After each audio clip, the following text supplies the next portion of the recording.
വമൽ ഹയാത്തുദ്ദുനിയാ ഇല്ലാ മതാഉൽ ഗുറൂർ.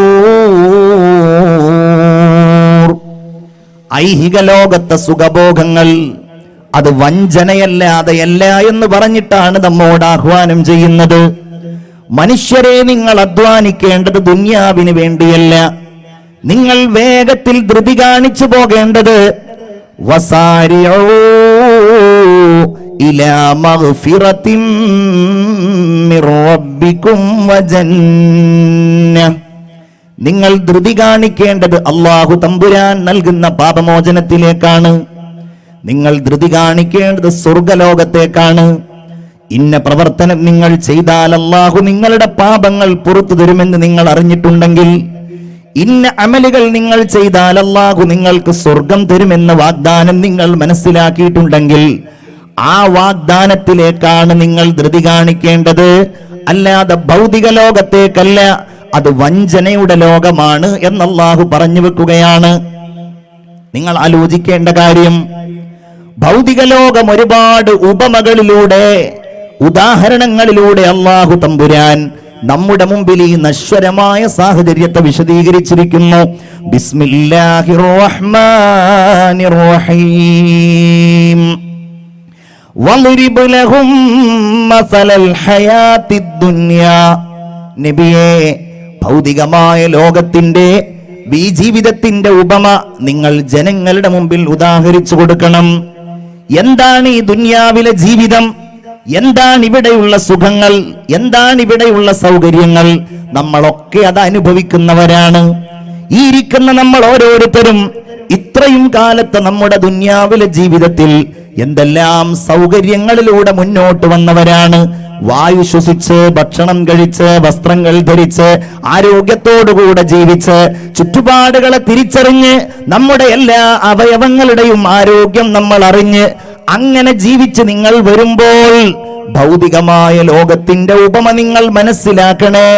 അത്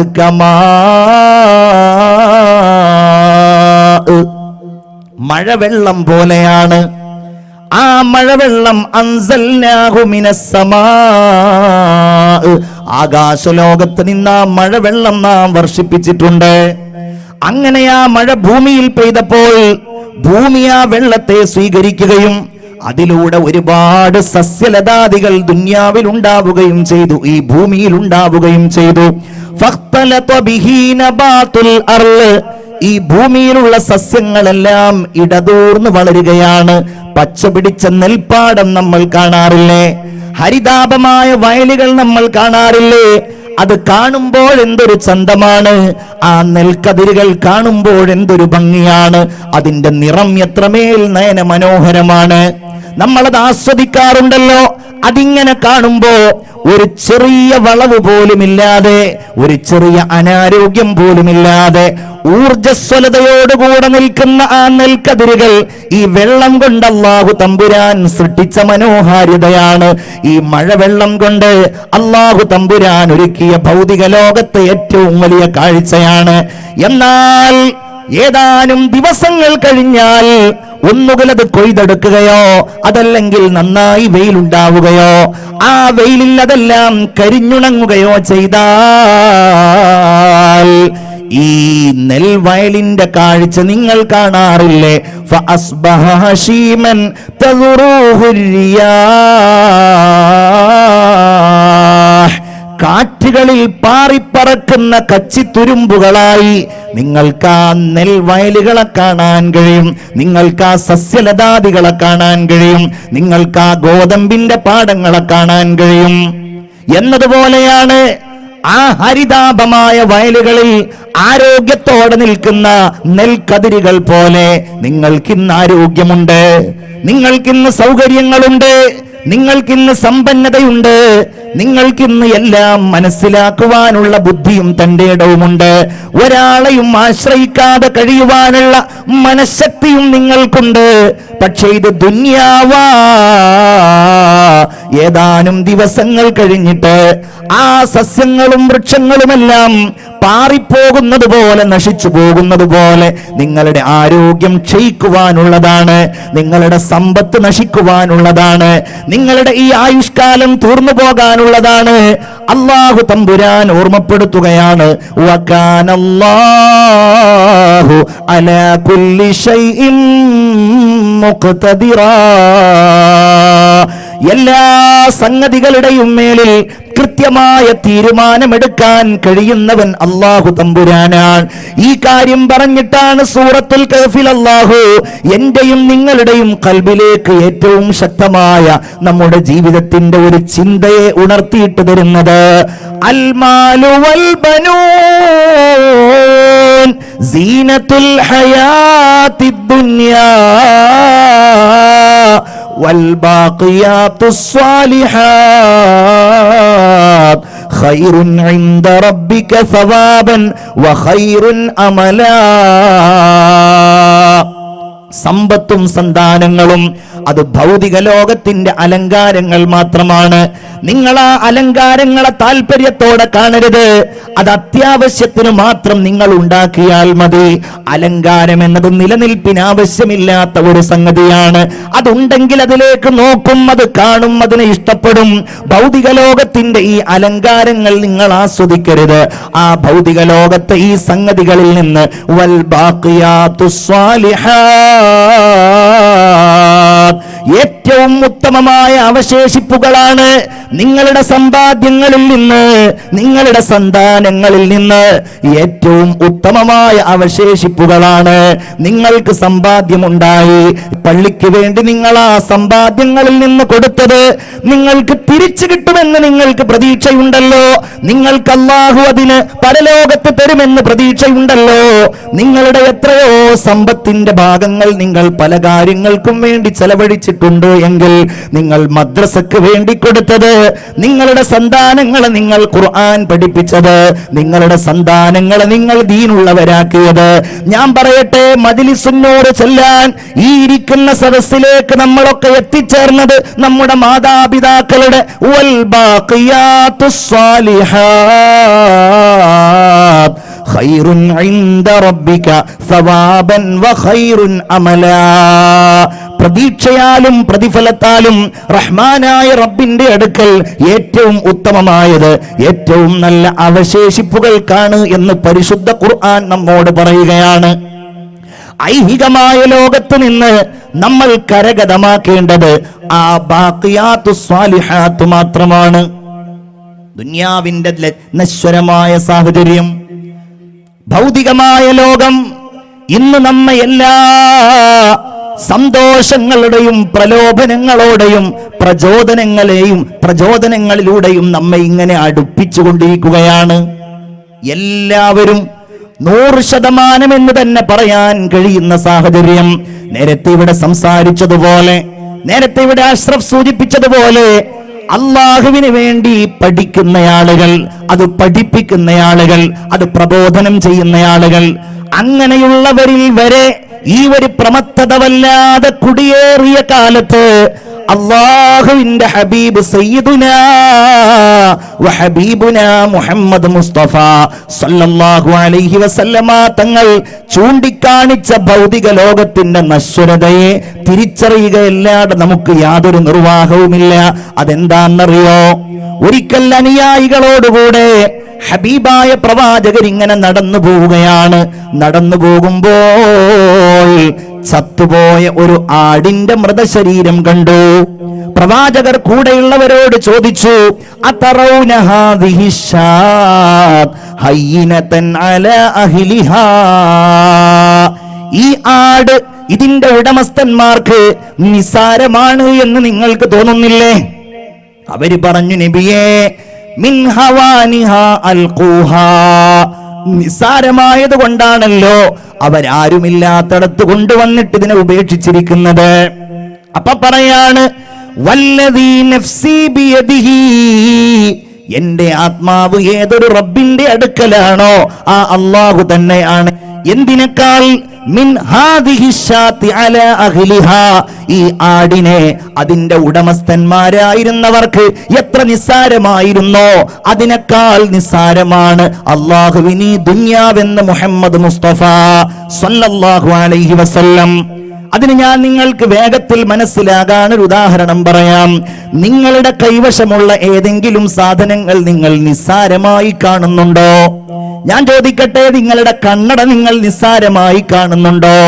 ഞാൻ പറയാണ് നിങ്ങളുടെ കണ്ണട എനിക്ക് വേണം, ഞാൻ പറയാണ് നിങ്ങളുടെ വാച്ച് എനിക്ക് വേണം, നിങ്ങളുടെ ആ വസ്ത്രം എനിക്ക് വേണം, നിങ്ങളുടെ തലയിലുള്ള ആ തൊപ്പി എനിക്ക് വേണം, നിങ്ങൾ ഇപ്പൊ തരണ്ട, നിങ്ങൾ വീട്ടിൽ പോയിട്ട് സൗകര്യം പോലെ തന്നാൽ മതി എന്ന് പറഞ്ഞാൽ 2 കൊല്ലം പഴക്കമുള്ള നമ്മുടെ ഷർട്ട് കൊടുക്കാൻ നമ്മൾ തയ്യാറാകുമോ? എത്രയോ മാസങ്ങളായി നമ്മൾ ഉപയോഗിച്ച് പഴകിയ നമ്മുടെ മൊബൈൽ ഫോൺ കൊടുക്കാൻ നമ്മൾ തയ്യാറാകുമോ? ഇല്ല എന്നാണ് മറുപടിയെങ്കിൽ അതൊന്നും നമ്മുടെ ജീവിതത്തിൽ നമ്മൾ നിസ്സാരമായി കാണുന്ന സംഗതികളല്ല. അതൊക്കെ പ്രാധാന്യമുള്ളതാണ്, അതിനൊക്കെ നമ്മൾ മൂല്യം കാണുന്നുണ്ട്, അതിനൊക്കെ നമ്മൾ വില കാണുന്നുണ്ട്. അങ്ങനെയാണെങ്കിൽ അല്ലാഹു തമ്പുരാൻ അത്ര പോലും വില ഈ ദുനിയാവിന് കാണുന്നില്ല. അല്ലാഹു റഹ്മാനാണ്, അവൻ എല്ലാവർക്കും ഇഷ്ടമുള്ളതിനനുസരിച്ച് കൊടുക്കുകയാണ്, അവന്റെ തീരുമാനങ്ങൾക്കനുസരിച്ച് കൊടുക്കുകയാണ്. അത് പറഞ്ഞിട്ട് റസൂലുള്ള പറയുന്നു, വലൗ കാനത്തിദ് ദുനിയാ തഅദിലു ഇൻദല്ലാഹി ജനാഹ ബഊല. മൈക്കക്കാരാ, തഅദിലു ഇൻദല്ലാഹി ജനാഹ ബഊല. ആരാ മൈക്കക്കാരനാരാ? തഅദിലു ഇൻദല്ലാഹി ജനാഹ ബഊല. ഒരു കൊതുകിന്റെ ചിറകിന്റെ വിലയെങ്ങാനും ഭൗതികമായ ലോകത്ത് അല്ലാഹു തമ്പുരാൻ ഈ ഭൗതിക ലോകത്തിന് നൽകിയിരുന്നുവെങ്കിൽ അവിടുന്ന് പറയാണ്, മാ സഖാ കാഫിറൻ മിൻഹാ ശുർബത മാ, അതിൽ നിന്നൊരു മുറുക്ക് വെള്ളം പോലും അല്ലാഹു തമ്പുരാൻ ഒരു നിഷേധിയെ, ഒരു നന്ദികേട് കാണിക്കുന്നവനെ അല്ലാഹു കുടിപ്പിക്കില്ലായിരുന്നുവെന്ന് ആദരവായ മുഹമ്മദുർ റസൂലുള്ളാഹി. ഉറക്ക സ്വലാത്ത് ചൊല്ലൂ, മുഹമ്മദുർ റസൂലുള്ളാഹി. നമ്മൾ ചിന്തിക്കൂ, എന്താണ് ഇപ്പൊ ദുന്യാവിന്റെ പിന്നാലെ പോയാലുള്ള പ്രശ്നം? ഒരു പ്രശ്നമേ ഉള്ളൂ, മരണമെന്ന ഒരവസ്ഥയുണ്ടല്ലോ. മഹാനായ ഖാബിദുൽ അർവാഹ് നമ്മുടെ അടുക്കലേക്ക് വരുമല്ലോ. മഹാനായ അസ്രായീൽ അലൈഹിസ്സലാം നമ്മുടെ ജീവൻ കാലിന്റെ പെരുവിരലിന്റെ അഗ്രത്തിൽ നിന്ന് വലിച്ചൂരിയെടുക്കുമല്ലോ. വരുന്നില്ല എന്ന് പറയാൻ തയ്യാറാകുന്നതാരാ? ഒരല്പസമയം എനിക്ക് സമയം തരുമോ എന്ന് ചോദിക്കുന്നതാരാ? അവരാണ് ദുന്യാവിനോട് പ്രേമമുള്ളവർ, അവരാണ് ദുന്യാവിന്റെ അഹ്ലുകാർ. എനിക്ക് കഴിയില്ല, ഒരല്പസമയം കൂടെ തരുമോ? എന്റെ ദുന്യാവിലെ ജീവിതത്തിൽ അള്ളാഹുവിന്റെ കൽപ്പനകൾ ഞാൻ മറന്നുപോയിരുന്നുവെന്ന് പറയുന്നത് ഈ ദുന്യാവിനോടുള്ള പ്രേമത്തോടുകൂടെ ഐഹികമായ ലോകത്ത് ജീവിച്ചവരായിരിക്കും. അള്ളാഹു നമ്മളെ കാക്കട്ടെ. ആമീൻ പറയൂ, അള്ളാഹു നമ്മളെ കാക്കട്ടെ. ഒരിക്കൽ ഒരു ചെറുപ്പക്കാരൻ ഒരു പെൺകുട്ടിയെ കല്യാണം കഴിക്കാൻ ആഗ്രഹിച്ചു. നല്ല സുന്ദരിയായ ഒരു പെൺകുട്ടിയാണ്. ഈ ചെറുപ്പക്കാരൻ തൻ്റെ ഉപ്പയോട് പോയി പറഞ്ഞു, ഉപ്പ, ഞാൻ ഇങ്ങനെ ഒരു പെൺകുട്ടിയെ കല്യാണം കഴിക്കാൻ ആഗ്രഹിക്കുന്നുണ്ട്. ഉപ്പ പറഞ്ഞു, നല്ലത്, ഏതായാലും നിനക്കുള്ള കുട്ടിയെ നീ തന്നെ കണ്ടെത്തിയല്ലോ, സന്തോഷം. ഞാനും ഒന്ന് കാണട്ടെ നിനക്ക് യോജിച്ചതാണോ അല്ലേ എന്ന്. ഏതായാലും ഉപ്പയും മോനും കൂടെ ഈ പെൺകുട്ടിയെ കാണാൻ വേണ്ടി പോയപ്പോൾ ഉപ്പയുടെ മട്ടുമാറി. ഉപ്പ പറഞ്ഞു, മോനെ, ഇവളെ കല്യാണം കഴിക്കാനുള്ള യോഗ്യത നിനക്കില്ല, ഇവളെ കല്യാണം കഴിക്കാൻ ഞാൻ ആഗ്രഹിക്കുന്നുണ്ട്, നീ വേറെ ഒരു പെണ്ണിനെ കല്യാണം കഴിച്ചോ. വാപ്പയും മോനും കൂടെ ഭയങ്കര അടി. കല്യാണത്തിന്റെ സന്തോഷം ഉണ്ടാകുന്ന സമയത്ത് വാപ്പയും മോനും തമ്മിലുള്ള പ്രശ്നം എന്താണ്? ഇവളെ ഞാൻ കല്യാണം കഴിച്ചോളാന്ന് വാപ്പ, ഞാൻ കല്യാണം കഴിച്ചോളാന്ന് മോന്. ഇവിടെ ഒന്നും അങ്ങനത്തെ പ്രശ്നങ്ങൾ ഉണ്ടാവാറില്ലല്ലോ. ഓ, നിങ്ങളുടെയൊക്കെ ചിരിക്കാത്ത മുഖം കാണുമ്പോൾ അങ്ങനെയാ തോന്നുന്നത്. ഇടയ്ക്കിടയ്ക്ക് ഇങ്ങനെ ഓരോ പ്രശ്നം ഉണ്ടാകലുണ്ട്. ഏതായാലും ഇവർ 2 പേര് തമ്മിലുള്ള പ്രശ്നവും പോലീസ് സ്റ്റേഷനിലെത്തി. പോലീസുകാരൻ ചോദിച്ചു, നാണമില്ലേ നിങ്ങൾക്ക്? ഒരു പെണ്ണിൻ്റെ പേരിൽ ഇങ്ങനെ കലാപം ഉണ്ടാക്കാൻ നിങ്ങൾക്ക് ഇത്ര ലജ്ജയില്ലേ? നിങ്ങളൊരു കാര്യം ചെയ്യ്, ഞാൻ അവളെ ഒന്ന് കാണട്ടെ, പോലീസുകാരൻ വന്ന് കണ്ടപ്പോൾ, ഉദ്യോഗസ്ഥൻ വന്ന് കണ്ടപ്പോൾ ഇയാൾ പറഞ്ഞു, ഈ നിങ്ങൾക്ക് രണ്ടുപേർക്കും പറ്റിയ പെണ്ണല്ല ഇവള്, ഇവൾക്ക് വേണ്ടത് നല്ല ഒരു കരുത്തനെയാണ്, അതിന് സർവഥാ യോഗ്യൻ ഞാനാണ് എന്ന് പറഞ്ഞു. എന്ന് മാത്രമല്ല, ഇവരോട് രണ്ടുപേരോടും പോയി പണി നോക്കാൻ പറഞ്ഞു. പ്രശ്നം 3 ആളുകൾ തമ്മിലായി. വിഷയം മന്ത്രിയുടെ അടുക്കലെത്തി. മന്ത്രി ഇവരെ കളിയാക്കി. ഒടുവിൽ മന്ത്രി പറഞ്ഞു, എന്നാൽ ഞാൻ അവളെ ഒന്ന് കാണട്ടെ. മന്ത്രി കണ്ടപ്പോൾ മന്ത്രിക്ക് വേണം ആ പെണ്ണിനെ. അതും കഴിഞ്ഞ് രാജാവിന്റെ അടുക്കൽ വിഷയമെത്തിയപ്പോൾ രാജാവ് ഇവരെ 4 പേരെയും വല്ലാതെ ബത്സിച്ചു. ഒടുവിൽ രാജാവ് ഈ സുന്ദരിയെ കണ്ടപ്പോൾ രാജാവ് പറഞ്ഞു, ഞാൻ കല്യാണം കഴിക്കാം ഇവളെ, നിങ്ങൾക്ക് 4 പേർക്കും ഞാൻ ഇവളെ വിട്ടുതരില്ല. എന്റെ അന്തപുരത്തിലെ റാണിയായി ഞാൻ ഇവളെ വാഴിക്കാൻ ഉദ്ദേശിക്കുന്നു. 5 പേരും തമ്മിൽ ഭയങ്കര ബഹളം. അവസാനം ആധുനിക കാലത്തെ പെണ്ണുങ്ങളാകുമ്പോൾ, പഴയ കാലമൊന്നുമല്ല, പഴയ കാലത്ത് എന്ന് പറഞ്ഞാൽ ഉമ്മയും ബാപ്പയും കണ്ട് ഇഷ്ടപ്പെട്ടാൽ ആയിക്കോട്ടെ, അത് തന്നെയാണ് എൻ്റെ ഇഷ്ടം. അതിനുശേഷം പിന്നെ ഒരു കാലം ഉണ്ടായി എന്ന് പറയുന്നത് കേട്ടിട്ടുണ്ട്, അല്ലാഹു ആലം. അന്നത്തെ കാലത്തൊക്കെ പെണ്ണ് കാണാൻ ചെന്നാൽ ചോദിക്കും, എത്രേ, എനിക്ക് നിന്നെ ഇഷ്ടമായി, നിനക്ക് എന്നെ ഇഷ്ടമായോ എന്ന്. മറുപടി ഒന്നും പറയില്ല എന്നാ കേട്ടത്. പകരം കാലിൻ്റെ തള്ളവിരൽ കൊണ്ട് നിലത്തൊരു വര ഇങ്ങനെ വരക്കുന്ന, എന്നെ കല്യാണം കഴിച്ചാൽ നിന്നെ ഞാൻ വരച്ച വരയിൽ നിർത്തും എന്നാണ് അത്രേ അതിൻ്റെ അർത്ഥം. രാങ്ങാട്ടൂരൊക്കെ അങ്ങനെ നിർത്തപ്പെടുന്ന ആളുകളുണ്ടോ എന്നുള്ളത് നിങ്ങൾ തന്നെ അന്ന് അങ്ങോട്ടും ഇങ്ങോട്ടും നോക്കിയാൽ മതി. എങ്ങനെയാണ്, വരച്ച വരയിലാണോ വരക്കാടെ തന്നെ വരയിൽ നിർത്തുന്നുണ്ടോ എന്നുള്ളത്. ഏതായാലും ആവട്ടെ, ഇന്നത്തെ കാലത്തുള്ള പെണ്ണുങ്ങളുടെ സ്വഭാവം പോലെ ഈ സുന്ദരി പറഞ്ഞു, നിങ്ങൾ കുറേ നേരമായല്ലോ എന്നോട് തർക്കിക്കാൻ തുടങ്ങിയിട്ട്, ഞാൻ പറയാം എന്നെ ആര് കല്യാണം കഴിക്കണം. ഞാനൊരു മത്സരം നടത്താൻ പോവുകയാണ്. എന്താ മത്സരം? ഓട്ടം. ഞാനോടും, എന്റെ പിന്നാലെ നിങ്ങളോടണം. നിങ്ങൾ എന്റെ പിന്നാലോടി ആരാണോ എന്നെ തൊടുന്നത്, ആരാണോ എന്നെ സ്പർശിക്കുന്നത്, അവർക്കാണ് എന്നെ കല്യാണം കഴിക്കാനുള്ള അവസരമുണ്ടാകുന്നത്. ഏതായാലും ഇവൾ ഓടാൻ തുടങ്ങി. 5 ആളുകളും പിന്നാലെ, രാജാവും മന്ത്രിയും വാപ്പയും മോനും എല്ലാവരും. പക്ഷേ ഇവളെ തൊടാൻ കഴിയുന്നില്ല.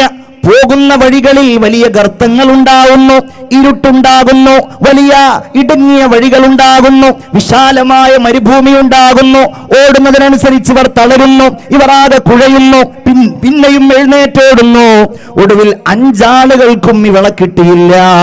പല രീതിയിൽ പലരും പിന്മാറിപ്പോയി, ചിലർ തളർന്നു വീണുപോയി, അതിൽപ്പെട്ട ചിലർ വേദന കൊണ്ട്, ക്ഷീണം കൊണ്ട് മരിച്ചുപോയി. 5 ആളുകളിൽ ഒരാൾക്കും ഇവളെ കിട്ടിയില്ല. അവൾ എല്ലാവരെയും കാണാത്തവരിടത്തെത്തിയപ്പോൾ അവൾ വിളിച്ചു പറഞ്ഞു, എന്നെ മനസ്സിലായില്ലേ, ഞാനാണ് ദുനിയാവ്, ഞാനാണ് ഐഹികമായ ലോകം.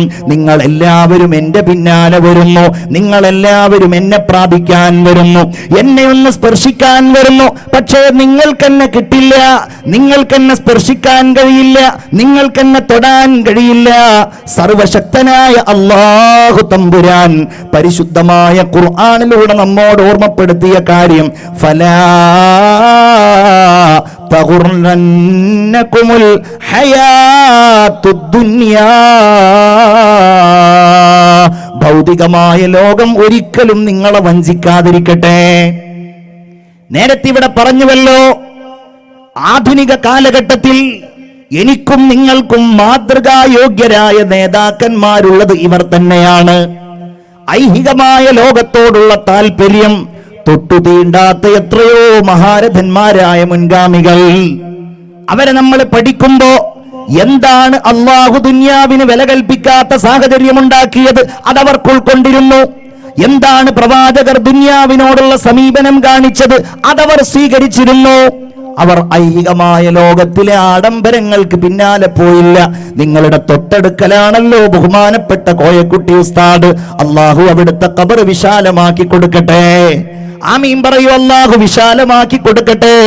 കോയക്കുട്ടി ഉസ്താദിനൊരു ജ്യേഷ്ഠ സഹോദരൻ ഉണ്ടായിരുന്നു, കുഞ്ഞഹമ്മദ് മുസ്ലിയാർ എന്നാണ് ആ മഹാന്റെ പേര്. ആനക്കര കുഞ്ഞഹമ്മദ് മുസ്ലിയാർ. എന്താണ് കുഞ്ഞഹമ്മദ് മുസ്ലിയാർ ചെയ്തിരുന്നത്? വീട്ടിൽ നിന്നിറങ്ങിയാൽ ഒരാഴ്ചയും 1 മാസവും 2 മാസവും ഒക്കെ കഴിഞ്ഞിട്ടാണ് ബഹുമാനപ്പെട്ട കുഞ്ഞഹമ്മദ് മുസ്ലിയാർ വീട്ടിലേക്ക് വന്നിരുന്നത്. ആ മാസത്തിനിടയിൽ അദ്ദേഹം ചെയ്യുന്ന പണി എന്താണെന്നറിയോ? ഓരോ ഗ്രാമങ്ങളിലൂടെയും അദ്ദേഹം നടന്നു പോകുമായിരുന്നു. ആ ഗ്രാമങ്ങളിലെത്തിയാൽ അവിടെ മദ്രസ ഉണ്ടോ എന്ന് നോക്കും. മദ്രസയില്ല എങ്കിൽ അവിടെയുള്ള പള്ളിയിൽ പോകും. എന്നിട്ട് അവിടെയുള്ള കാരണവന്മാരെ കാണും. ഓരോരുത്തരുടെ വീടുകളിലേക്കും ചെന്നിട്ട് നമുക്ക് നാളെ ഒരു പ്രസംഗം നടത്താം, 4 ദിവസം ഒരു പ്രസംഗം നടത്താം. 4 ദിവസം അവിടെ വാഴ് പറയും, പള്ളിയിൽ കിടക്കും, അവിടെ വിശ്രമിക്കും. എന്നിട്ട് അവസാനം അതിൽപ്പെട്ട ഏതെങ്കിലും ഒരാളോട് പറയും, അതിൽപ്പെട്ട ഏതെങ്കിലും ഒരു ഭൂ ഉടമയോട് പറയും, നിങ്ങളൊരു 4 സെന്റ് സ്ഥലം തരണം, നിങ്ങളൊരു 5 സെന്റ് സ്ഥലം തരണം. അവരത് കൊടുക്കും, അല്ലാഹുവിന് വേണ്ടി കൊടുക്കും. അങ്ങനെ കൊടുത്താൽ പിറ്റേ ദിവസം വാളിൽ അത് പറഞ്ഞിട്ട് പറയും, നിങ്ങൾ നാളെ കവുങ്ങുകളുമായി വരണം, നിങ്ങൾ നാളെ തടുക്കുകളുമായിട്ട് വരണം. കവുങ്ങുകളും കടുക്കുകളും കൊണ്ടുവന്ന് ഒരു മദ്രസ ഉണ്ടാക്കി അടുത്ത മദ്രസക്ക് വേണ്ടി പോകും. ഇതായിരുന്നു കുഞ്ഞഹമ്മദ് മുസ്ലിയാർ. ഭൗതികമായ നേട്ടം ഒരിക്കലും ആഗ്രഹിച്ചില്ല. ഈ കുറ്റിപ്പുറം പാലത്തിന്റെ ഇപ്പുറത്തെവിടെയോ ചെമ്പിക്കൽ എന്ന ഒരു സ്ഥലമുണ്ടോ എന്ന് എനിക്കറിയില്ല. ഞാൻ അദ്ദേഹത്തിന്റെ സ്മരണികയിൽ വായിച്ചതാണ്. ചെമ്പിക്കലിൽ വെച്ച് ബഹുമാനപ്പെട്ടവരും ഹൈദറൂസ് മുസ്ലിയാരും കൂടെ നടന്നു പോകുമ്പോ തന്റെ കൈവശം തന്റെ മകൾക്ക് സ്വർണം മേടിക്കാനുണ്ടായിരുന്ന മുഴുവൻ ബാഗുമായിട്ടൊരാൾ തട്ടിപ്പറിച്ചോടിയപ്പോ അതിനുപോലും അള്ളാഹുവിനോട് പരിഭവം പറയാതെ അതൊക്കെ ഈ ദീനിന്റെ മാർഗത്തിൽ സഹിക്കേണ്ടി വരുന്ന ത്യാഗങ്ങളായി കണ്ട മഹാനായിരുന്നു കുഞ്ഞഹമ്മദ് മുസ്ലിയാർ നവ്വറല്ലാഹു മർഖദ. അദ്ദേഹത്തിന്റെ മകൻ പറഞ്ഞതാണ്, മൂത്ത പെങ്ങൾ പ്രസവിക്കപ്പെട്ടതിന് ശേഷം സന്തോഷത്തോടെ ബഹുമാനപ്പെട്ടവർ വീട്ടിൽ നിന്ന് ഇറങ്ങിപ്പോവുകയാണ്. പക്ഷേ ഒരാഴ്ച കഴിഞ്ഞ് അദ്ദേഹം പിന്നീട് വീട്ടിലേക്ക് വരുമ്പോ, പിന്നീട് അദ്ദേഹം കാലങ്ങൾ കഴിഞ്ഞ് വീട്ടിലേക്ക് ഒരുപാട് മദ്രസകൾ ഉണ്ടാക്കി, ഒരുപാട് പള്ളികൾ ഉണ്ടാക്കി. വീട്ടിലേക്ക് തിരിച്ചു വരുമ്പോ കുഞ്ഞഹമ്മദ് മുസ്ലിയാരുടെ മൂത്ത മകൾ ഈ ലോകത്തോട് വിട പറഞ്ഞിട്ട് ഒരാഴ്ച കഴിഞ്ഞിരുന്നു. ഇവരൊക്കെ എന്താ ദുനിയാവിൽ നേടിയത്? ഇവർക്ക് നേടാനുള്ള അവസരമുണ്ടായിരുന്നു. അവരുടെ പേരുകൾ എവിടെയും കാണുന്നില്ല, അവരുടെ വലിയ വലിയ സ്മാരകങ്ങൾ എവിടെയും കാണുന്നില്ല. അവരൊക്കെ അള്ളാഹുവിന്റെ മാർഗത്തിൽ ഭൗതിക ലോകത്തെ പരിത്യജിച്ചുകൊണ്ട് ജീവിച്ച മഹാന്മാരായിരുന്നു. ബഹുമാനപ്പെട്ട തൊട്ടടുക്കലുള്ള ദാറുൽ ഹിദായ ഉണ്ടല്ലോ, എടപ്പാട് ദാറുൽ ഹിദായ, മക്കളില്ലാത്ത ഒരാൾ ബഹുമാനപ്പെട്ട കുഞ്ഞഹമ്മദ് മുസ്ലിയാരോട് വന്നിട്ട് എനിക്ക് മക്കളില്ല എന്ന് പറഞ്ഞപ്പോൾ, എന്നാൽ നിങ്ങൾക്ക് കുറെ മക്കൾ ഉണ്ടാവാനുള്ള മാർഗം ഞാൻ പറഞ്ഞു തരാം എന്ന് പറഞ്ഞിട്ടാണ് അങ്ങനെ ഒരു സ്ഥാപനത്തിന് വേണ്ടി ഭൂമി വഖഫ് ചെയ്യാനും ആ കാര്യങ്ങൾക്ക് വേണ്ടി ഒരുങ്ങാനും കുഞ്ഞഹമ്മദ് മുസ്ലിയാർ തയ്യാറായത്. ബഹുമാനപ്പെട്ട KV മുഹമ്മദ് മുസ്ലിയാരെ ആ സ്ഥാപനത്തിന്റെ അധിപനായി വാഴിച്ച് ഞാനൊന്നും അറിഞ്ഞില്ലേ എന്നുള്ള രൂപത്തിൽ അടുത്ത പ്രവർത്തനത്തിന് വേണ്ടി പോയ കുഞ്ഞഹമ്മദ് മുസ്ലിയാർ വഫാത്താകുന്നതിന്റെ മുമ്പ് അദ്ദേഹം ഒരു ഖബർ കുഴിച്ചിടാൻ തീരുമാനിച്ചു. അത് ചില മഹാന്മാരുടെ അടയാളമാണ്. നിങ്ങളുടെ ഖാളിയെ പറഞ്ഞല്ലോ, CH ഹൈദറൂസ് മുസ്ലിയാർ, നിങ്ങൾ അദ്ദേഹത്തിന്റെ ഖബറിടത്തിൽ പോയിട്ടുണ്ടല്ലോ. CH ഹൈദറൂസ് മുസ്ലിയാർ വഫാത്താകുന്നതിന്റെ എത്രയോ വർഷങ്ങൾക്ക് മുമ്പ് തനിക്ക് കിടക്കാനുള്ള ഖബർ അദ്ദേഹം കുഴിച്ചു എന്ന് മാത്രമല്ല, ഇടക്കിടക്ക് ആ ഖബറിൽ പോയി എത്തി നോക്കും. ആ ഖബർ ഇങ്ങനെ കാണും. ആ ഖബറിൽ നാളെ വന്ന് കിടക്കാനുള്ളയാളാണല്ലോ ഞാൻ എന്ന ഓർമ്മയോടുകൂടെ ആ ഖബറിലേക്ക് ബഹുമാനപ്പെട്ടവരിങ്ങനെ എത്തി നോക്കുമായിരുന്നു. ഇദ്ദേഹം ഖബർ കുഴിക്കുമ്പോ തന്റെ സഹോദരനായ അനുജനായ കോയക്കുട്ടി മുസ്ലിയാരും പറഞ്ഞു, ഏതായാലും ഞാനും കൂടെ ഒരു ഖബർ കുഴിക്കാം. രണ്ടാളുകളും 2 ഖബറുകൾ കുഴിച്ചു. ഖബർ കുഴിച്ച് ഏതാനും ആഴ്ചകൾ കഴിഞ്ഞപ്പോ ബഹുമാനപ്പെട്ട കുഞ്ഞഹമ്മദ് മുസ്ലിയാർ ലോകത്തോട് വിട പറഞ്ഞുപോയി.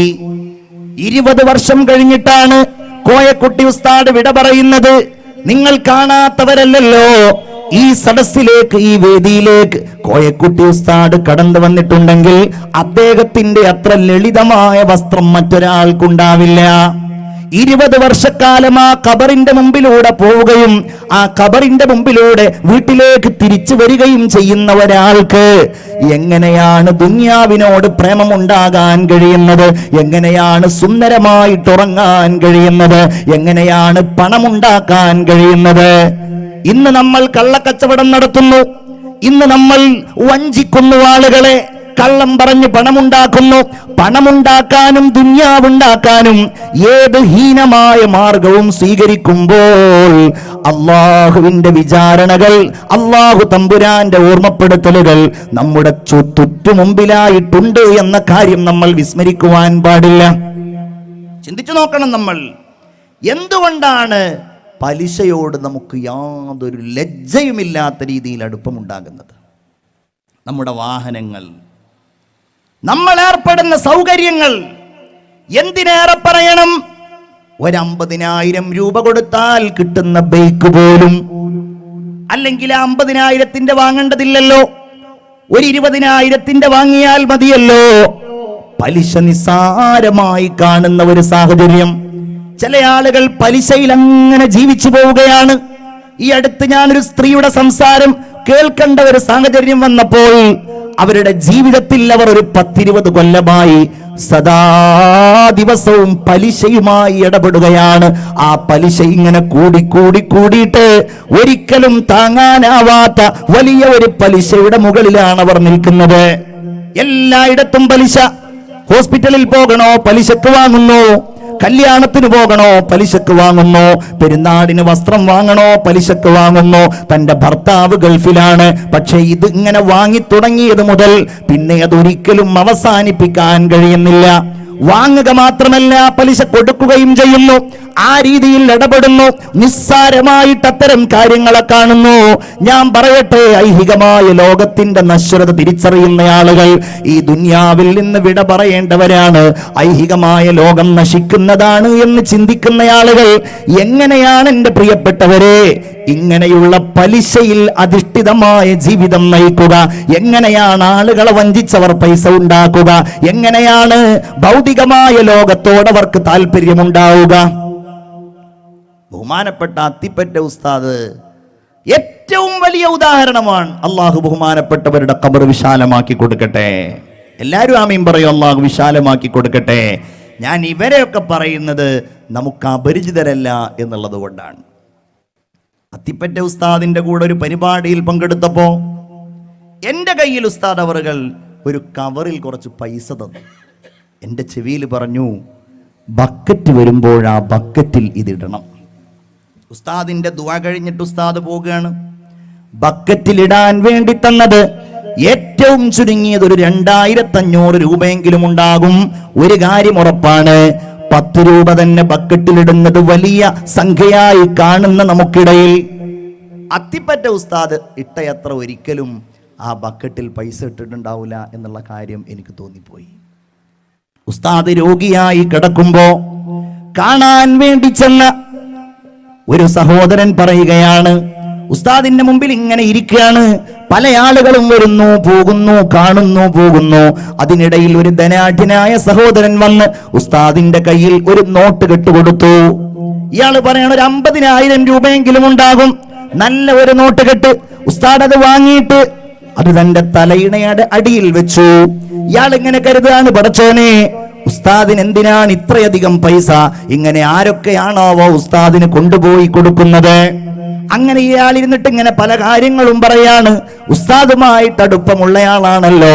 അത് കഴിഞ്ഞൊരല്പസമയം കഴിഞ്ഞപ്പോഴാണ് വേറെ ഒരാൾ ഇങ്ങനെ വരുന്നത്. ഉസ്താദെ, മകളുടെ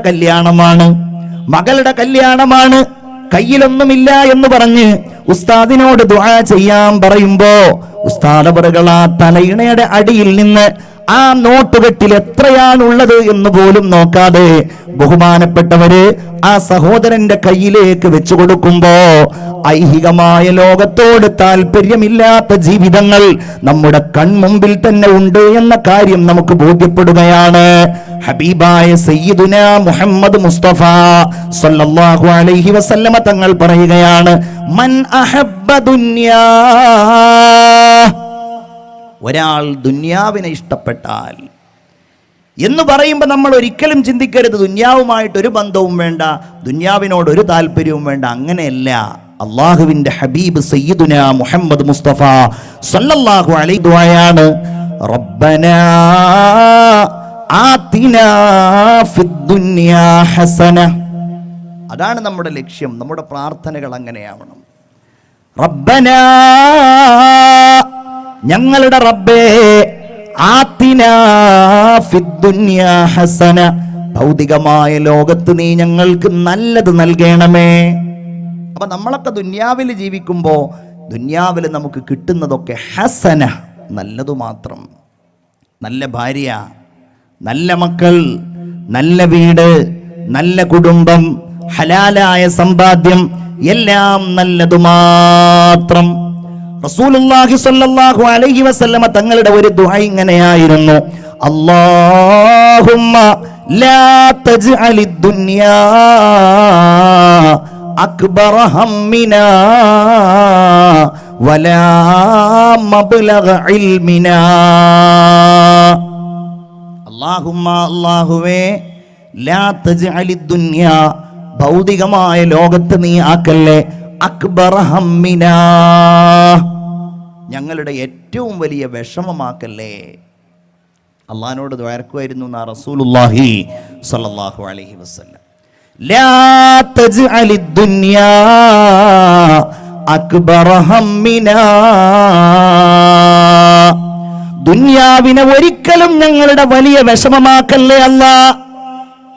എഴുന്നേൽക്കുമ്പോൾ ദുനിയാവിന്റെ കാര്യം, ഉറങ്ങുമ്പോൾ ദുനിയാവിന്റെ കാര്യം, ഉണർച്ചയിൽ ദുനിയാവിന്റെ കാര്യം, എപ്പോഴും ദുനിയാവ്, പൈസ, പണം. എന്റെ പ്രിയപ്പെട്ട ആലിമീങ്ങളെ, സ്വാലിഹീങ്ങളെ, നമ്മുടെയൊക്കെ ജീവിതത്തിൽ, ഞാൻ ഈ പറയുന്ന എന്റെ ഉൾപ്പെടെയുള്ള ജീവിതത്തിൽ ആ കാര്യത്തിൽ നമ്മൾ വളരെ ശ്രദ്ധിക്കേണ്ടതായിട്ടുണ്ട്. ഹബീബായ സയ്യിദുനാ മുഹമ്മദ് മുസ്തഫ സല്ലല്ലാഹു അലൈഹി വസല്ലമ തങ്ങൾ പറയുകയാണ്, മൻ അസ്ബഹ, ഒരാൾ പ്രഭാതത്തിലായി, വദ്ദുനിയാ അക്സറു ഹമ്മി, ദുനിയാവാണ് അവന്റെ വലിയ വിഷമം, ദുനിയാവാണ് അവന്റെ വലിയ സങ്കടം, ഫലൈസ മിനല്ലാഹി ഫീ ഷൈഇൻ, അല്ലാഹുവുമായി ബന്ധപ്പെട്ട ഒരു കാര്യത്തിലും അവൻക്ക് യാതൊരു പ്രശ്നവുമല്ല. അവന്റെ ദോഷങ്ങളോ അവന്റെ ഇബാദത്തിന്റെ കുറവോ അതൊന്നും അവനെ ബാധിക്കുന്നേയില്ല. അങ്ങനെയായാൽ വഅൽസമ ഖൽബഹു വഅൽസമല്ലാഹു ഖൽബഹു അർബഅ ഖിസാൽ, 4 കാര്യങ്ങൾ അല്ലാഹു അവന്റെ ഹൃദയത്തിൽ സ്ഥാപിക്കുമെന്ന്, പടച്ചവൻ അവന്റെ ഹൃദയത്തിൽ നൽകുമെന്ന് ഹബീബായ സയ്യിദുനാ മുഹമ്മദ് മുസ്തഫ സല്ലല്ലാഹു അലൈഹി വസല്ലം. 1, ഹമ്മൻ ലാ യൻഖതിഉ അൻഹു അബദാ, ഒരിക്കലും മുറിഞ്ഞു പോകാത്ത ഒരു വിഷമം. അവനെപ്പോഴും ടെൻഷനാണ്, എപ്പോഴും വിഷമമാണ്, അവന്റെ കാര്യത്തിന് അവന് യാതൊരു സുഖമല്ല. ആരെന്ത് ചോദിച്ചാലും അവന് പറയെന്താണ്, ആകെ ടൈറ്റാണ്, ആകെ ഇടങ്ങേറാണ്, വളരെ മോശമാണ് അവസ്ഥ. നല്ലത് പറയുന്ന ഒരു സാഹചര്യം അവൻ്റെ കൽബിലുണ്ടാവില്ല. ഒരു ഹദീസിൽ ഇങ്ങനെ കാണാം, റസൂലുള്ളാഹി സ്വല്ലല്ലാഹു അലൈഹി വസല്ലമ തങ്ങൾ പറയുകയാണ്, ഒരാൾ പ്രഭാതത്തിലായപ്പോൾ അവന്റെ ഐഹികമായ ലോകത്തിന്റെ ബുദ്ധിമുട്ടുകളാണ്, സങ്കടങ്ങളാണ് അവന്റെ വലിയ കാര്യങ്ങൾ എങ്കിൽ, ജഅലല്ലാഹുൽ ഫഖ്റ ബൈന ഐനൈഹി, അവന്റെ 2 കണ്ണുകൾക്കിടയിലും അല്ലാഹു ദാരിദ്ര്യത്തെ നിക്ഷേപിക്കുമെന്ന് മുഹമ്മദ് മുസ്തഫ സല്ലല്ലാഹു അലൈഹി. അവന് 50,000 ശമ്പളം കിട്ടിയിട്ട് കാര്യമില്ല, അവന് ലക്ഷങ്ങൾ ശമ്പളം കിട്ടിയിട്ടോ വരുമാനം ഉണ്ടായിട്ടോ കാര്യമില്ല. ജഅലല്ലാഹുൽ ഫഖ്റ ബൈന ഐനൈഹി. ചില ആളുകളെ കണ്ടിട്ടില്ലേ നമ്മൾ അങ്ങനെ. എന്നാൽ നേരെ തിരിച്ചും കാണാം നമുക്ക്. ഒരു ഓഫീസിൽ ജോലി ചെയ്യുന്നവരെ നമ്മളൊന്ന് പരിശോധിച്ചു നോക്കിയാൽ മതി.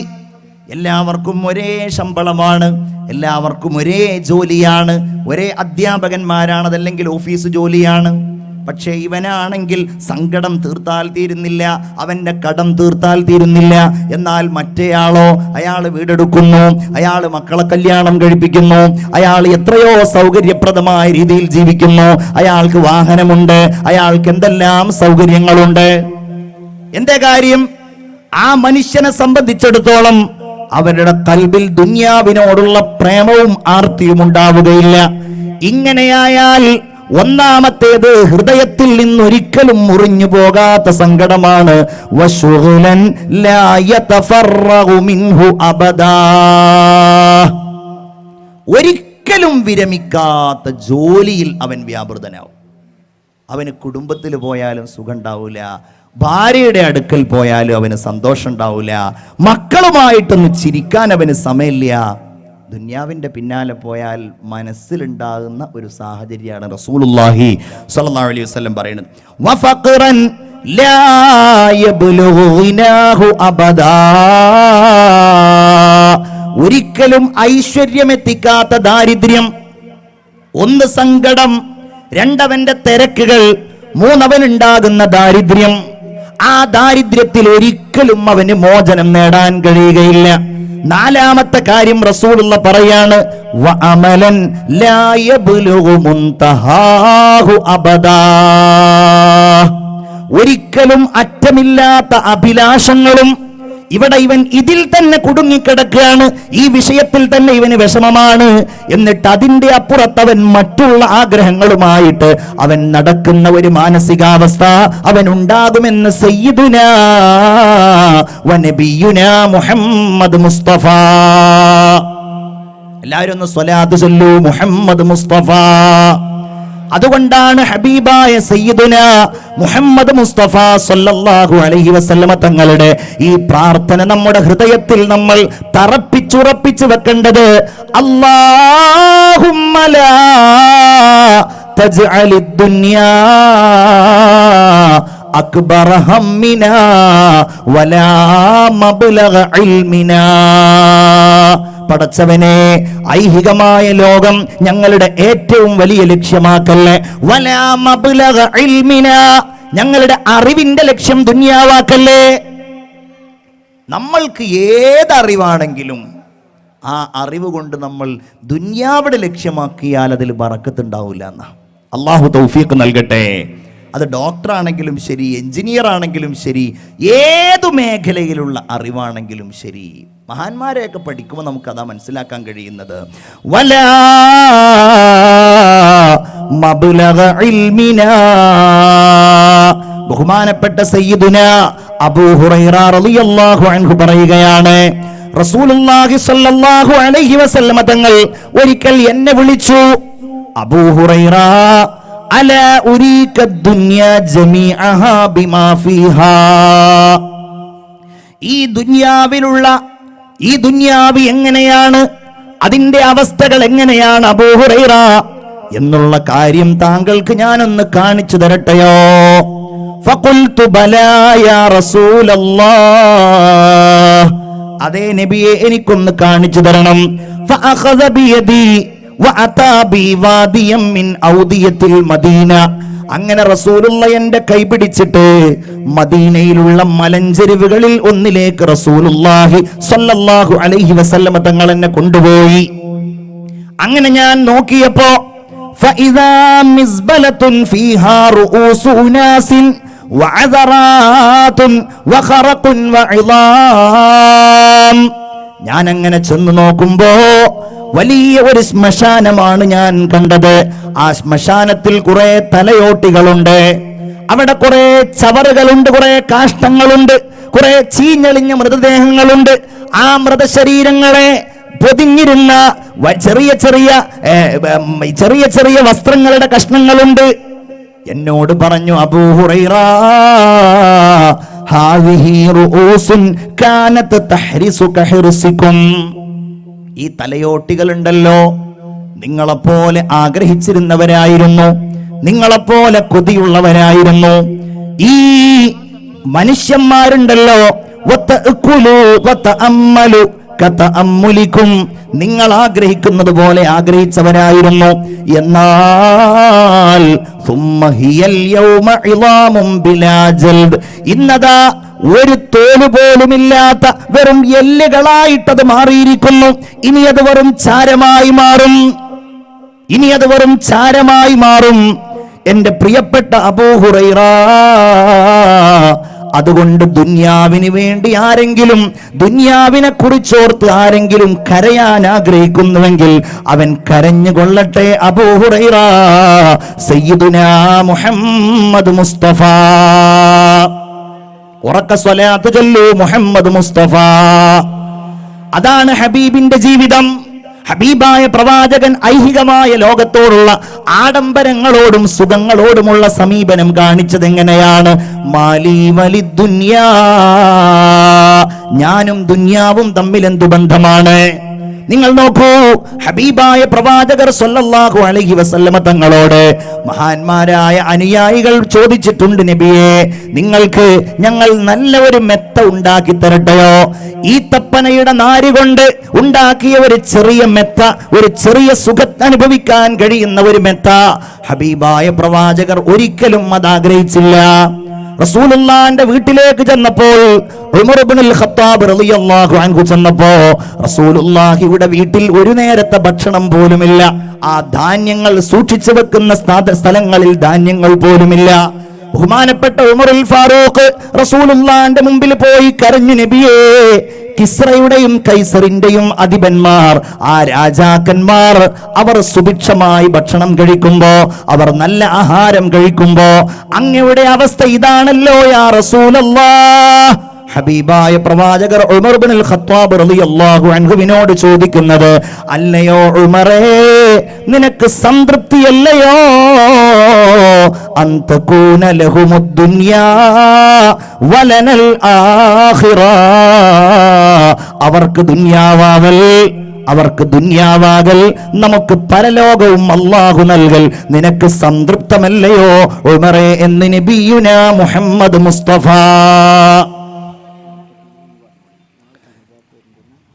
സയ്യിദുനാ മുഹമ്മദുർ റസൂലുള്ളാഹി സ്വല്ലല്ലാഹു അലൈഹി വസല്ലമ തങ്ങൾ നമുക്ക് നൽകിയ ചില മുന്നറിയിപ്പുകളുണ്ട്.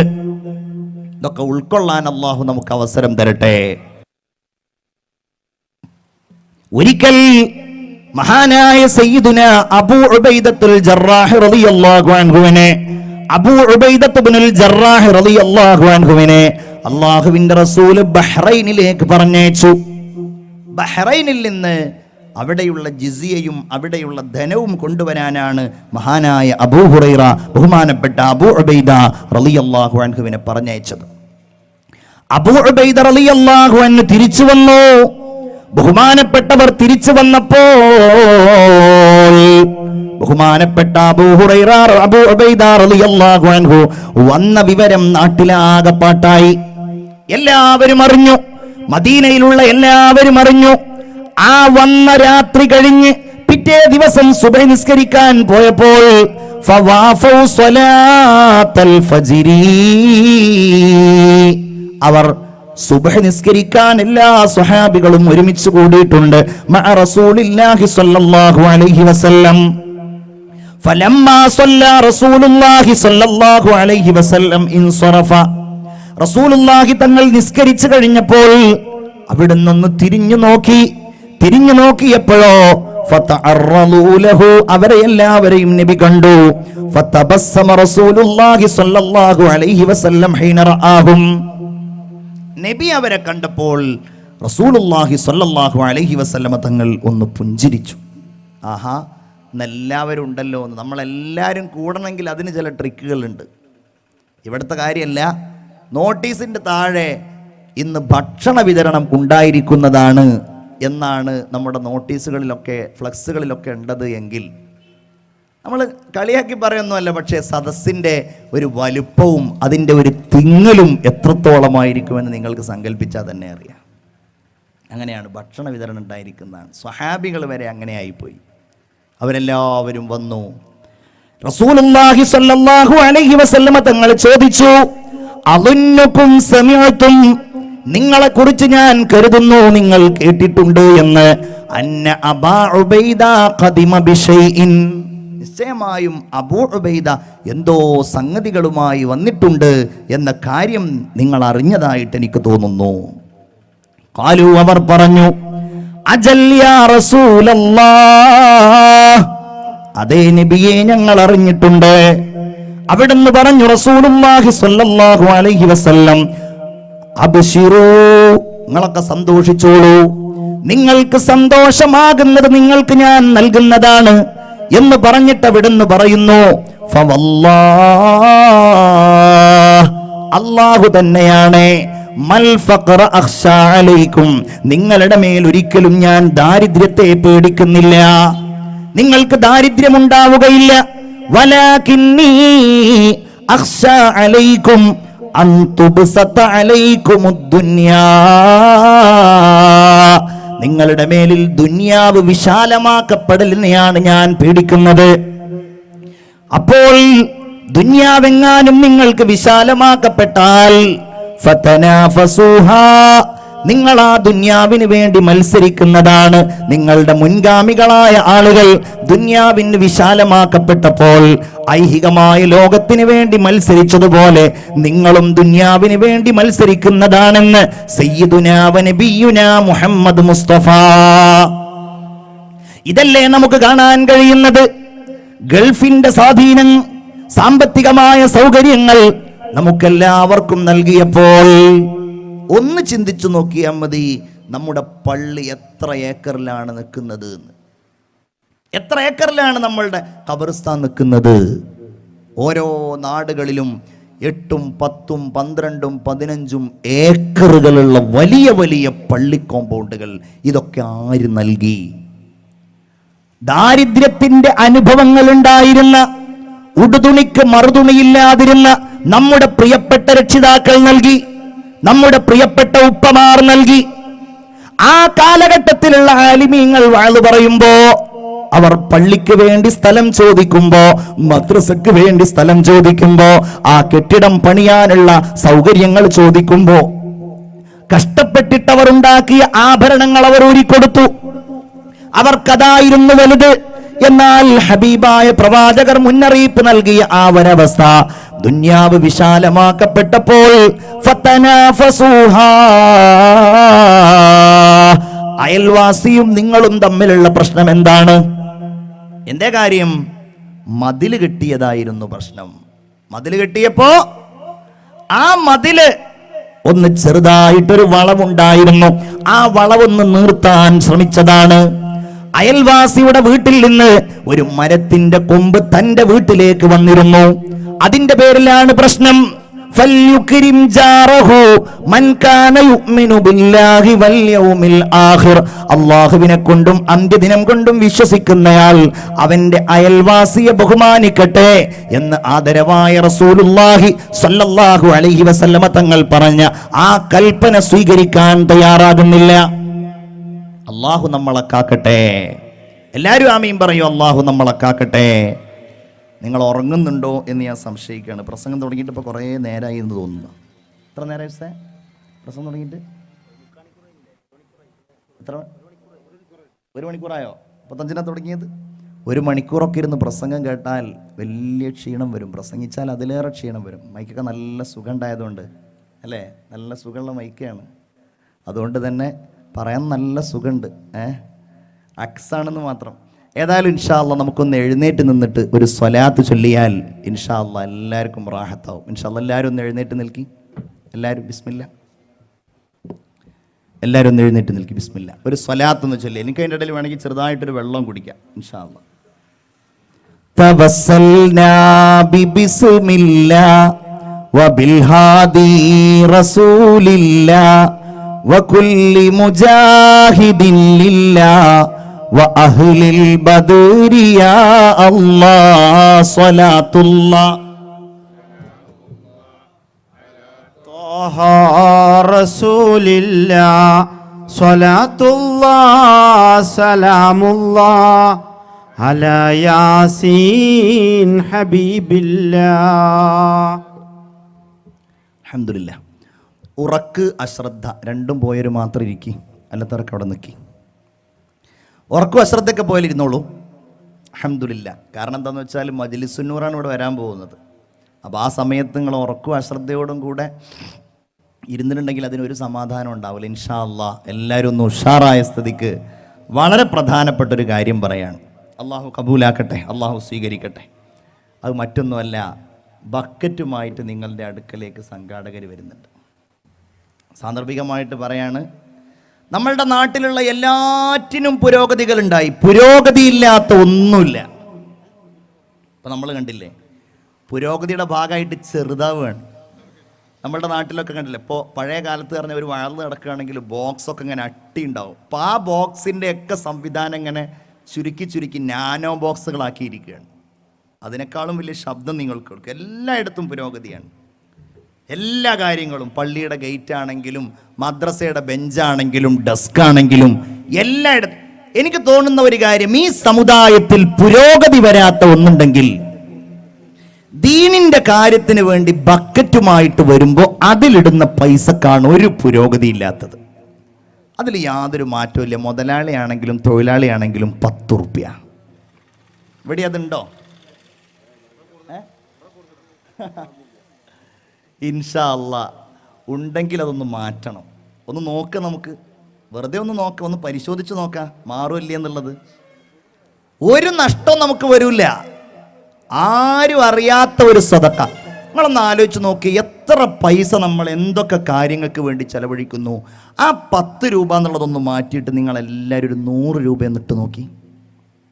അള്ളാഹു തൗഫീഖ് നൽകട്ടെ. അതൊരു വലിയ സംഖ്യയാണ്. 1 കിലോ മത്തി വാങ്ങണമെങ്കിൽ വില വേണപ്പോൾ 150 റുപ്യ. എത്രയാണ് 1 കിലോ മത്തിക്ക്? അത്ര വലിയ വില ഉണ്ട്. എന്നിട്ടാണ് നമ്മൾ ബക്കറ്റ് വരുമ്പോൾ അതാരും കാണൂലല്ലോ. ഇത് പണ്ട് രാജാവ് പറഞ്ഞതുപോലെ ആവരുത്.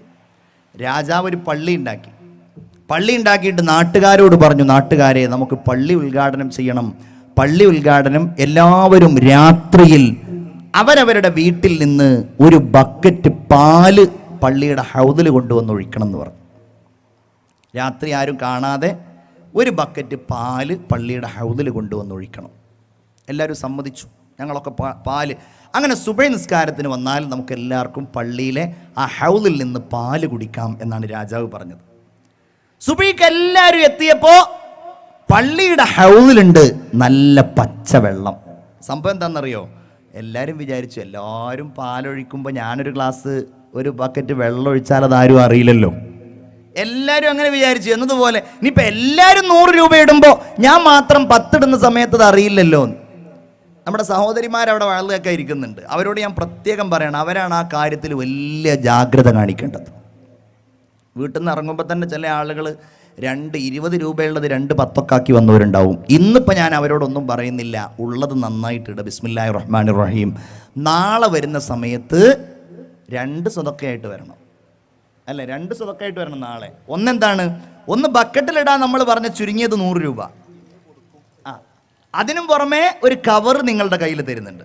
നാളെ ബഹുമാനപ്പെട്ട സമസ്തയുടെ പ്രസിഡൻ്റൊക്കെ വരുന്ന ദിവസമാണ്. അപ്പോൾ നല്ല ദുആ ചെയ്യാനൊക്കെ എന്തെങ്കിലും പ്രത്യേകമായിട്ടുണ്ടെങ്കിൽ അതൊരു കടലാസിൽ എഴുതിയിട്ട് ആ കവറിലിട്ടിട്ട് കൊണ്ടുവന്നാൽ നാളെ ദുആ ചെയ്യുന്നതിൻ്റെ മുമ്പായിട്ട് അതൊക്കെ ഒന്ന് വായിക്കും. അങ്ങനെ ഈ വാർഷികം കൊണ്ട് ഈ നാടിന് ഒരിക്കലും മറക്കാനാവാത്ത നല്ലൊരു സമ്മാനം അള്ളാഹു തൗഫീഖ് നൽകട്ടെ. ഇൻഷാ അല്ലാഹ് സ്റ്റേജിൽ തന്നെ തുടങ്ങി, എല്ലാവരും തുടങ്ങി. ബിസ്മില്ലാ ബിസ്മില്ലാ ബിസ്മില്ലാ ബിസ്മില്ലാ ബിസ്മില്ലാ അള്ളാഹു സ്വീകരിക്കും. സ്റ്റേജിൽ അവരൊക്കെ നല്ല സ്വതക്കെട്ടിട്ടുണ്ട്. ഞാൻ നോക്കിയിട്ടില്ല കേട്ടോ. കുരിക്കൾ ഇൻഷാ അല്ലാഹ്. അപ്പോൾ 100 മാത്രമല്ല 200 ഇടുന്ന ആൾക്കാരുണ്ട്. അൽഹംദുലില്ലാ. ഇനി എല്ലാവരുടെ അടുത്ത് കൊടുക്കും. ശരിക്കും നിങ്ങളുടെ അടുത്തേക്ക് ഞാൻ തന്നെ വരേണ്ടതാണ്. അപ്പോൾ എൻ്റെ പകരമായിട്ടാണ് വരുന്നത്. നല്ല സ്വതക്ക കൊടുക്കും. അള്ളാഹു സ്വീകരിക്കട്ടെ, അള്ളാഹു കബൂലാക്കട്ടെ. എന്ത് നിയ്യത്തോടെയാണോ നിങ്ങൾ ആ കീശയിൽ നിന്ന് ആ സ്വതക്ക എടുക്കുന്നത്, അള്ളാഹു തമ്പുരാൻ ആ മുറാദ് ഹാസിലാക്കി തരട്ടെ. അള്ളാഹു ആ ഉദ്ദേശങ്ങൾ നിറവേറ്റി തരട്ടെ. പടച്ച തമ്പുരാനെ, ആ മുറാദുകൾ നീ ഹാസിലാക്കണേ തമ്പുരാനെ. അള്ളാഹുവിന്റെ ഹബീബ് സയ്യിദുനാ മുഹമ്മദ് മുസ്തഫ സല്ലല്ലാഹു അലൈഹി വസല്ലമ തങ്ങൾ പറയുകയാണ്, മനുഷ്യന്റെ സ്വഭാവം ലൗ കാന ലിബ്നി ആദമ വാദിയാനി മിൻ ദഹബ്, മനുഷ്യനെങ്ങാനും സ്വർണത്തിന്റെ 2 മലഞ്ചെരിവുകൾ ഉണ്ട് എങ്കിൽ ലബ്തഗാലഹുമാ സാലിസാ, ആ 2നും പുറമെ 3ാമത്തെ ഒന്നിനെ കൂടെ അവൻ ആഗ്രഹിക്കുമായിരുന്നു. അതാണ് മനുഷ്യന്റെ പ്രത്യേകത. ടോൾസ്റ്റോയിയുടെ ഒരു കഥയുണ്ട്, ലിയോ ടോൾസ്റ്റോയ്. ആ കഥാപാത്രത്തിന്റെ പേര് പാഹോ എന്നാണ്. പാഹോ എന്ന ഒരു ചെറുപ്പക്കാരനെ കുറിച്ചാണ് കഥ. കഥയുടെ പേര് ഒരാൾക്ക് എത്ര ഭൂമി വേണമെന്നതാണ്. ടോൾസ്റ്റോയ് പറയുന്നത്, രാജാവ് ഒരിക്കൽ പറഞ്ഞു, നിങ്ങൾക്ക് എത്ര ഭൂമി വേണം? ആ ഭൂമി നിങ്ങൾ പുറപ്പെട്ട സ്ഥലത്ത് നിന്ന് ഓടി അതേ സ്ഥലത്ത് തിരിച്ചെത്തിയാൽ അത്രയും ഭൂമി നിങ്ങൾക്ക് കിട്ടും. അങ്ങനെ ഓരോരുത്തരും ഇങ്ങനെ ഓടി, ചില ആളുകൾക്ക് 1 ഏക്കർ, ചില ആൾക്ക് 2 സെന്റ്, ചില ആൾക്ക് 10 സെന്റ്, അങ്ങനെ ഇങ്ങനെ ഓടിയപ്പോ പാഹോ എന്ന ഒരു ചെറുപ്പക്കാരൻ വന്നു. ഇയാൾ ഓടാൻ തുടങ്ങി. സ്റ്റാർട്ടിംഗ് പോയിന്റിൽ നിന്ന് ഇയാൾ ഓടാൻ തുടങ്ങി.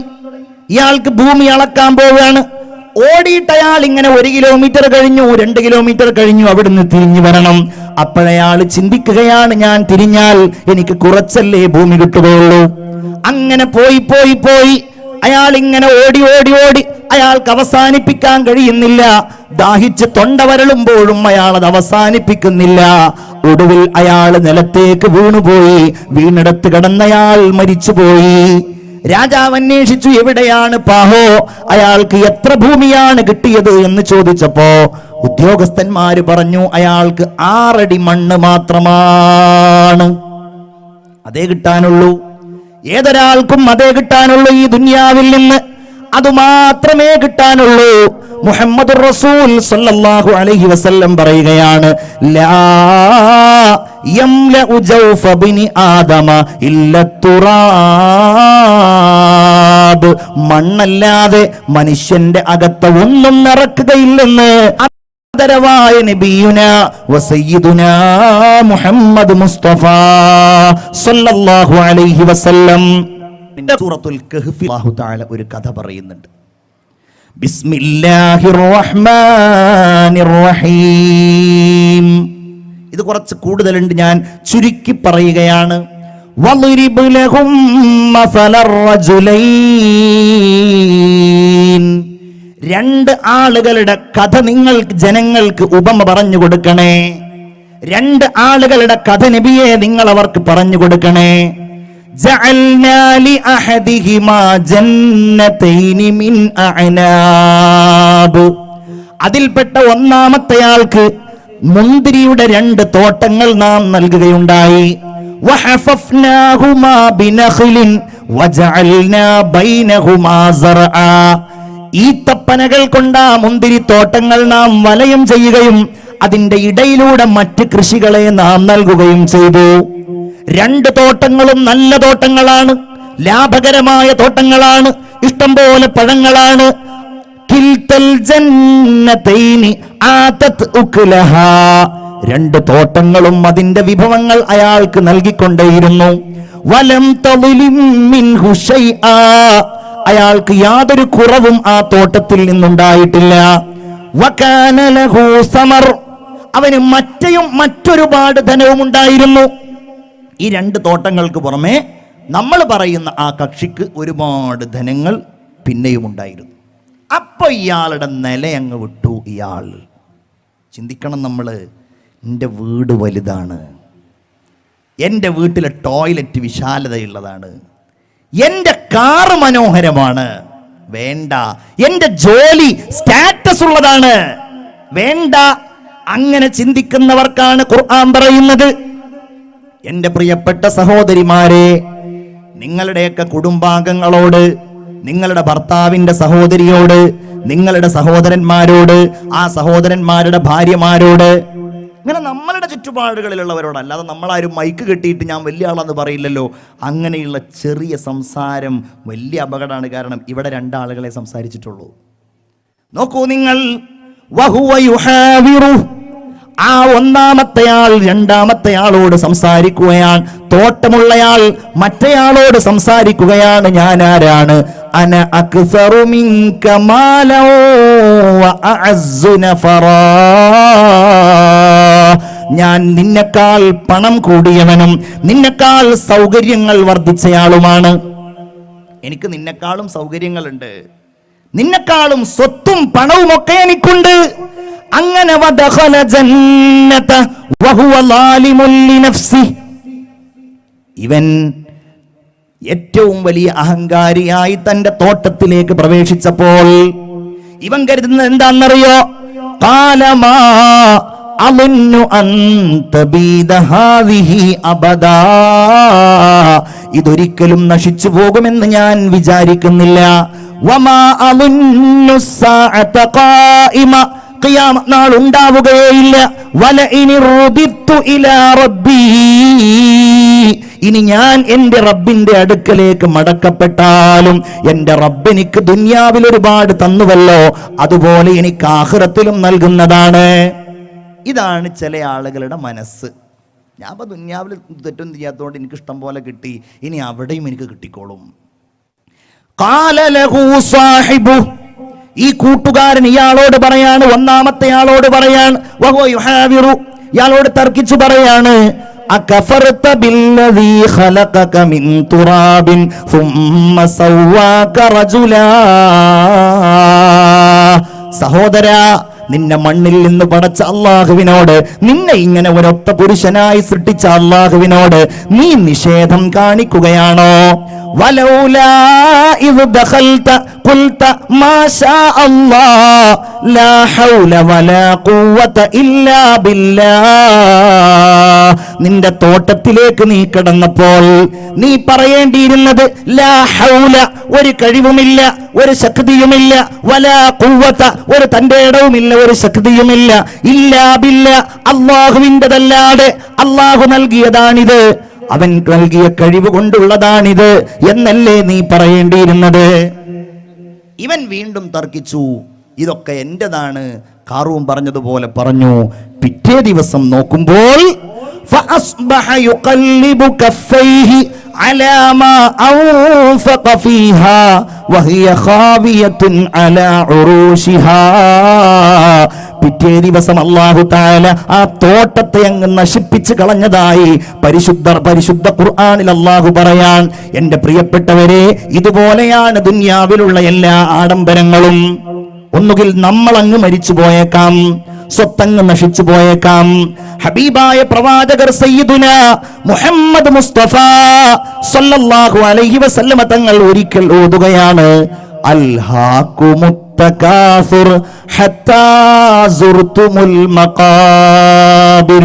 നിങ്ങളെ തകാസുർ നശിപ്പിച്ചിരിക്കുകയാണ്. തകാസുർ എന്ന് പറഞ്ഞാൽ വർധനവിനെ തേടൽ നിങ്ങളെ നശിപ്പിച്ചിരിക്കുന്നു.